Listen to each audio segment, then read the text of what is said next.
नमस्कार। BSc second year में physiology का ही एक नया टॉपिक स्टार्ट करेंगे, अदर एंडोक्राइन ग्लैंड्स। और अदर एंडोक्राइन ग्लैंड्स ये हाइपोथैलेमस, ये डायग्राम में आप देख रहे हैं, अंडाशय के कार्य एवं हार्मोन नियंत्रण।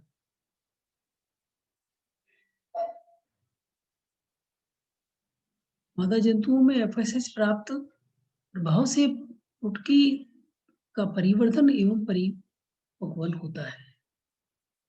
पुट अंडकोशिका और एस्ट्रोजन का स्त्राव करते हैं। एलएच के प्रभाव से मादा में एफएसएच का प्रयोग कर यह अंडोत्सर्जन और नाइट्रोजन के उत्पाद को नियंत्रित करता है। एलएच के साथ एस्ट्रोजन मिलकर दुग्ध ग्रंथियों से दुग्ध का स्रावन प्रारंभ करता है।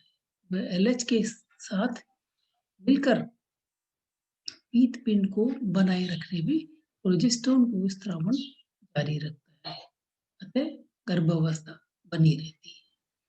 वैज्ञानिकों की मान्यता है कि एबिनिन नामक प्रोटीन प्रकृति का हार्मोन सर्टोली सेल्स द्वारा स्रावित होता है, जो पर्याप्त मात्रा में शुक्राणु जनन के होने पर सक्रिय होकर एफएसएच और आरएच को संबंधित कर एफएसएच स्रावन को संबंधित करता है। शुक्राणु उत्पादन कम हो जाता है और ये हार्मोन रक्त चक्र के दौरान अंडाशय में भी स्रावित। थाइमस सभी कोशिका जंतुओं में संरचना में पाई जाती है।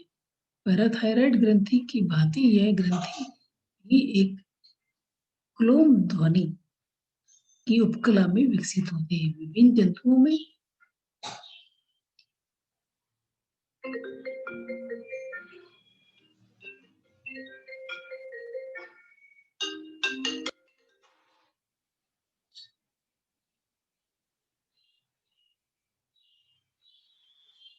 जो अदर एंडोक्राइन ग्लैंड्स हैं, थायराइड है, पीनल है, गैस्ट्रोइंटेस्टाइनल म्यूकोसा है, किडनी है, स्किन है, उसमें से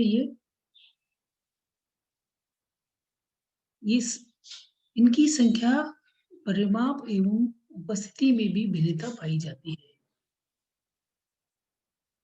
मछलियों में यह क्लोम धमनियां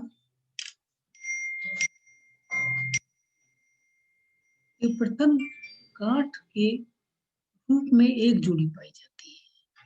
बेचरियों और सर्पों में ये जबड़ों के कोण पर एक जोड़ी के रूप में उपस्थित। पक्षियों में ये भी पाई जाती है। सभी स्त्रियों में भी यह पाई जाती है। मनुष्य में ये स्टर्नम के आगे की ओर पेरिकार्डियम के मध्य पाई जाती है। यह अस्थायी ग्रंथि होती है। शिशु अवस्था में विकास के कारण ये बढ़कर 14 से 16 वर्ष की उम्र युवावस्था में प्रारंभिक चरण में यह पूर्ण विकसित हो जाती है। युवावस्था में शेष भाग से वृद्धावस्था तक हमारी घटती हुई मात्र डोरी के रूप में शेष रह जाती है।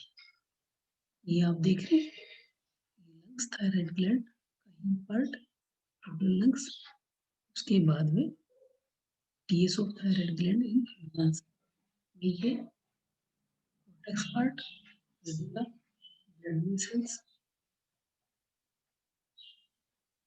पेंसिल, कॉर्पस और कैप्सूल, ट्रिबुले। थाइमस ग्रंथि अपनी विकसित अवस्था में कोमल गुलाबी रंग की द्विपालित रचना होती है। ये दो भागों में विभक्त होती है, कॉर्टेक्स और मेडुला। कॉर्टेक्स भाग लंबी शाखित कोशिकाओं व थाइनोसाइट की समूह द्वारा रचित होता है। मध्यांश और मेडुला भाग में भी थाइमोसाइट ही पाए जाते हैं, क्योंकि ये संख्या में अपेक्षाकृत कम और अधिक विपरीत अवस्था में रहते हैं। एक पिंड पर संयोजी ऊतक का आवरण पाया जाता है, एक पिंड में विभक्त रहता है।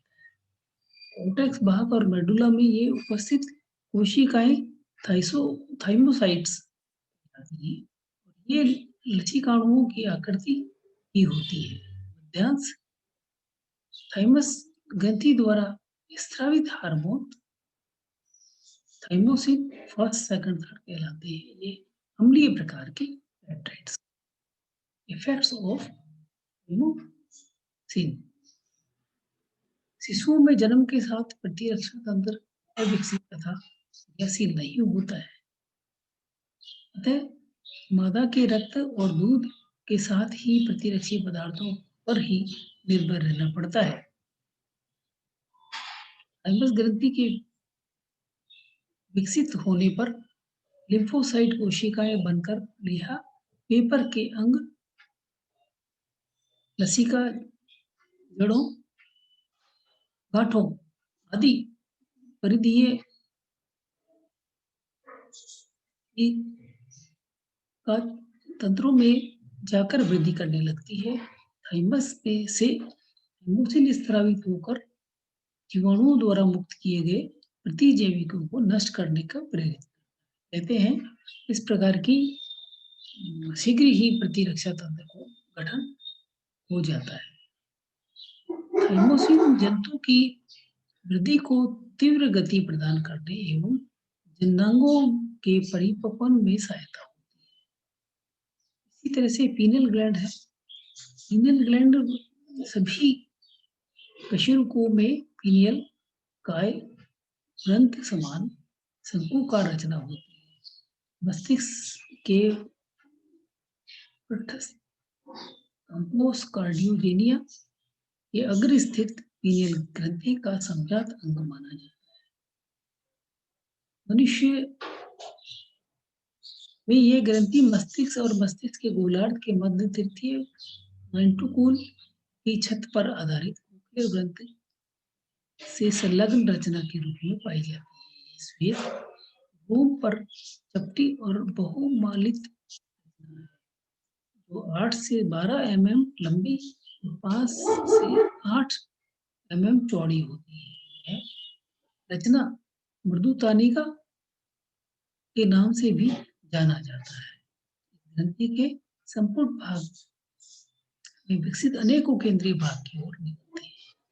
पीनियल ग्रंथि की प्रत्येक पाली में इस प्रकार की शाखी कोशिकाएं पाई जाती है। कोशिका के रूपांतरण द्वारा निर्मित आकृति का सूक्ष्म प्रवर्धक पीनियल लोसाइट्स है। इस तरह से ये पीनियल ग्रंथि की है। कुछ निम्न कशेरुकी जंतुओं में उदाहरण स्वरूप स्फिडोन में 2 काय पाई जाती है। इनमें से एक पैरापीनियल काय होती है जो करोटी की छत पर खुलती है, इसे तृतीय नेत्र भी कहते हैं, और दूसरी गहराई में स्थित काय एपिफोसिस होती है। इन जंतुओं में पेरिपीनियल अंग पक्षियों स्तनियों में पैरापीनियल अंगों से भिन्न होते हैं। यह विश्वास किया जाता है कि जंतुओं में तृतीय नेत्र उन कार्मिकीय रेखी क्रियाओं का संचालन करता है जो तापक्रम प्रकरण की अवधि के दौरान। वैज्ञानिकों ने पाया कि वातावरण में व्याप्त प्रकाश की मात्रा जो प्रभाव जनन ग्रंथियों पर होता है, यह अंग उसकी मध्यस्थता करता है। प्रकाश की सूचनाएं रेटिना द्वारा ग्रहण की जाती है तथा अनुभवी तंत्रिकाओं के माध्यम से तंत्रिका आवेग पीनियल काय तक भेजे जाते हैं और इन आवेगों के प्रति अनुक्रिया के फलस्वरूप पीनियल काय मिथेक्सी इंडोल का उत्पादन करती है, जिससे जनन ग्रंथियां प्रभावित होती हैं। कुछ प्रमाणों के आधार पर माना जाता है कि पीनियल ग्रंथि और जनपदों के परिवर्धन के मध्य कोई विशिष्ट संबंध होता है। पीनियल अर्बुद वाले प्राणियों में समय से पूर्व परिपक्व होते हैं। वास्तविक पेरन का युक्त पीनियल काय में जनक समय से पूर्व परिपक्व, जबकि वास्तविक पीनियल काय युक्त प्राणियों में जन्म दो का विकास क्षीण का होता है। जिन जंतुओं में पीनियल ग्रंथि को नष्ट कर दिया जाता है उन्हें सामान्य जंतुओं की अपेक्षा अधिक विकसित।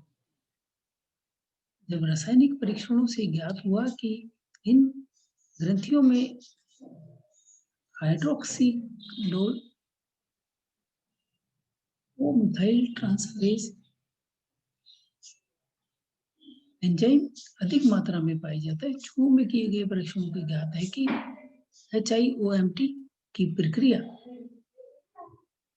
ये मेलेटोनिन दिन की अपेक्षा रात्रि में अधिक मात्रा में इस प्रक्रिया भी एस्ट्रस साइकिल हेतु विभिन्न प्रकार के होने लगती है। वैज्ञानिकों की मान्यता है कि चूहों में अंग तंत्रिका अंतरस्रावी प्रभावकारी अंग के रूप में कार्य करता है। में प्रकाश अवधि की सूचनाएं दृष्ट अंगों द्वारा पीनियल काय वो कुछ हार्मोन्स का स्त्रावन करती है। उनका प्रभाव जनों अंतरस्रावी अंगों अंग तंत्रों पर भी होता है।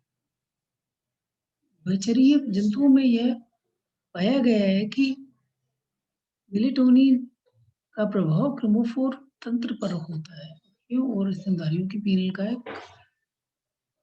एमिनो अम्ल सेरोटिन फॉस्फेट समूह की मात्रा अधिक होती है। ये अध्ययन से कुछ प्रयोगों में निष्कर्ष निकाला पीनियल काय के दो प्रकार के हार्मोन का स्त्राव, तो मेलेटोनिन और सेरोटोनिन। इस तरह से ये आज का ये चैप्टर खत्म करते हैं। उसके लिए आपको धन्यवाद।